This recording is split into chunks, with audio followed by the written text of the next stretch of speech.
Hi. So, essay structure is one of the great hidden criteria of essay writing assignments. It's a thing that often isn't taught really properly, and students can sometimes struggle with it throughout their whole degrees. I was really lucky that I nailed this stuff in high school. I had a good teacher who showed me how to do essay planning and taught me some of the stuff I'm teaching you now. And I used this structure stuff and planning for the rest of my university career, and it meant that I got distinctions and high distinctions for most of my English essays because I was good at English as well.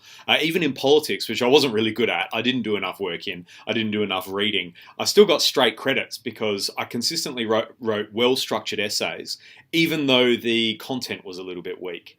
And actually, this planning and structure stuff is even more important for essay exams. So if you have to write an essay exam, an essay in exams, which you may well have to do in your future university career, planning it out is the best thing that you can do.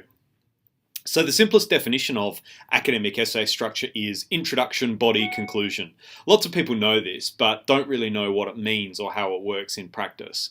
So I'm going to save the detail on introductions and conclusions until next week because you're not actually writing an introduction for this assignment, but you just need to know what the final essay will look like so that you can plan it.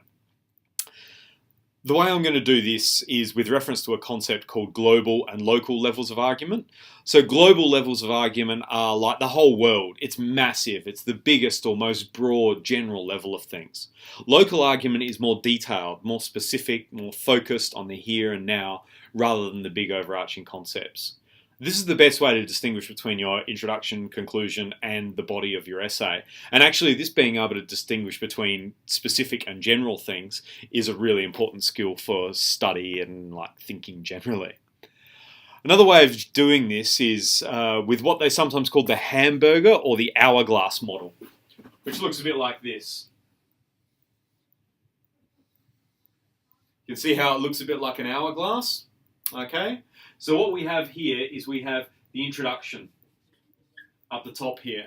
This is the most broad general level of argument. Okay, you've got your main thesis statement and an outline of what your main points are at the most general level.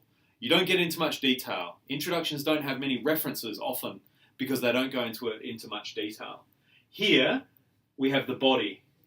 So after starting off at the broad general level in your introduction, you become really detailed, focused. This is the local level of argument. So here's where you have all your main points. Here's where you go into a lot of depth on what you're arguing, what you're saying in your thesis, how the thesis breaks up into main points and what those main points are. All of your references will be in here as well.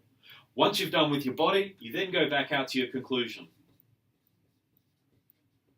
which is the broad, general, global level of argument again. You go back, you restate your main thesis, you restate your main points. It's a little bit of a mirror of the introduction in a way.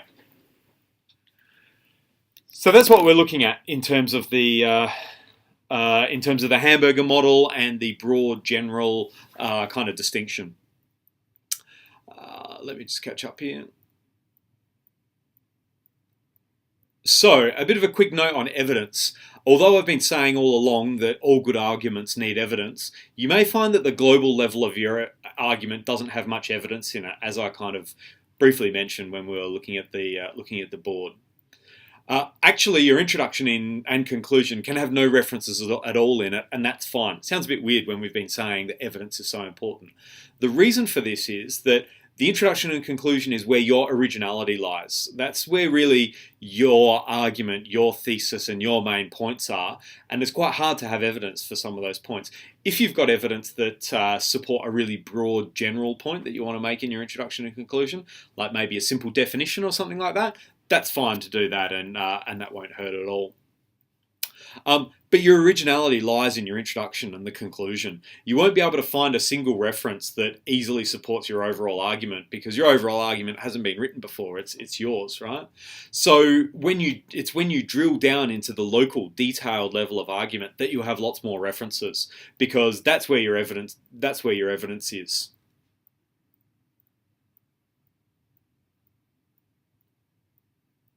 In your introduction and conclusion, you're synthesizing all those main points together. And that's where that means that your synthesis, your originality, can't really have references to it. So don't worry if you're having trouble getting references for the introduction and conclusion. It means that you're on the right track. I'll talk more about this next week when we discuss actually writing the essay. So when you plan the introduction of your essay, the main thing that you need to do is just put dot points of what all your main points are going to be.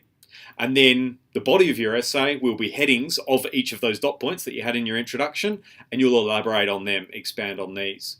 When you're planning your conclusion, the main rule with conclusions is you don't introduce any new points. You just put a list of dot points again. That's fine. In short, basically the most important part of the plan is the body. Okay, that's what we're going to be marking mostly. That's what we're going to be looking at mostly. We really want to see how the main body of your argument is going to progress and what main points you're going to make and the evidence that you're going to use to support them. Now, I'll be honest, the reason that we work with structure in this way and have this kind of nice hourglass model or hamburger model is to make it easier for the reader to read your essay. You want your reader to be able to follow what you're writing about. The last thing you want is for them to be confused or uncertain about what you're arguing or where it's going. You never want them saying, hang on, what's the relevance of this point? Or haven't we covered this already? Or where are we going with this? What's the overall argument? You want them to be able to clearly follow your argument step by step from one point to the next so that they can assess its persuasiveness based on the evidence that you've provided. So that's the very first hurdle of an essay, is making it readable, good structure, clear, and then the reader can get into your actual argument. Obviously, the other very important aspect of essay structure is the body, the middle bit, the guts. As I said, this is the bit we're going to be really assessing in your essay plan. So this is comprised of paragraphs, which each support a main point with evidence that you've taken from your reading. But this is for the next section, so I'll leave it there. The main point to remember here is that the overall essay needs to move from the general, here we go, needs to move from the general to the specific to the general again. When your marker's reading dozens of essays, you want them to do them a favour and make your essay easy to understand, and this formula is how to do it. So, after these next videos, there's an activity where you need to sort general statements or global ones from the more detailed, specific or local statements that you would have, say, in your body. But next up, I've got a couple of videos that talk about essay structure generally. Now, videos in this area tend to be more holistic. They tend to touch on other things we've covered throughout this course. So we can begin to see how important research and reading your articles is, and how that links into creating an argument, planning it out, and then communicating it in writing. All of these stages we've been doing in this course, we've been doing independently, but they're actually part of a whole process. They should actually, kind of flow together a little bit more. So the first video here is a little bit funny. I laughed out loud at its cheesiness. It's this kind of faux tough guy American thing, which is kind of lame and funny. But it does have some good analogies for essay writing, and sometimes thinking these through can be really helpful. The second one is interesting because it takes us back to a point that we had earlier on when we were talking about evidence and reading. And basically that point is that you need to build the argument up from the evidence that you already have. That you don't want to try and find the perfect evidence for assumptions that you're already committed to, that you already have in your head. So when I saw this video, I'm like, oh wow, that's good. That supports a point that we made earlier on, and it's worth recapping now. But hopefully these videos, as usual, just give you another perspective on some of this structure stuff. Thanks.